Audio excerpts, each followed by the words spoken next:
দর্শক, আমি এখন অবস্থান করছি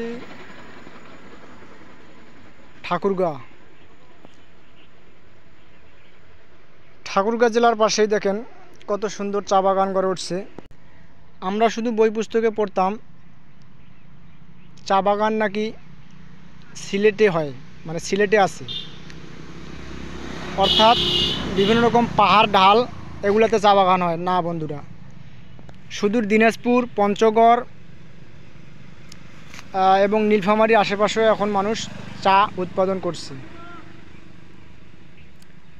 এই দেখেন, এটি খানসামার পাশেই, অর্থাৎ খানসামা থেকে ঠাকুরগাঁ যাওয়ার রাস্তার মধ্যমণিতে এই চা বাগানটি অবস্থিত।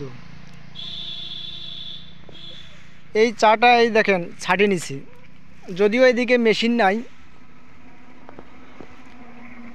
এটা যখন বৃদ্ধি পাবে ঠিক তখন মানুষের মাধ্যমে এটা নির্দিষ্ট পরিমাণে ছাড়ি নেওয়া হবে। ছাড়ি নিয়ে এটা মেশিনের মাধ্যমে প্রক্রিয়াজাতকরণের পর এটি চা আকারে আমরা গ্রহণ করি। আমাদের সমাজে কথিত আছে, ছাত্র সমাজের এবং মুরব্বীর এবং বয়স্কদের যে চা প্রিয় চা, এই চাটা কিন্তু এখান থেকে হয়, এই গাছগুলোর মাধ্যমেই আমরা পেয়ে থাকি।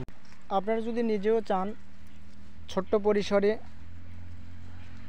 চায়ের আবাদ শুরু করতে পারবেন।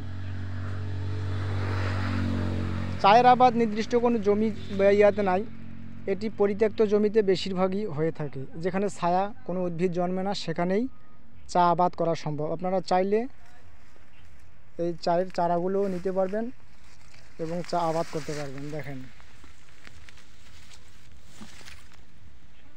ধন্যবাদ আপনাদের সকলকে।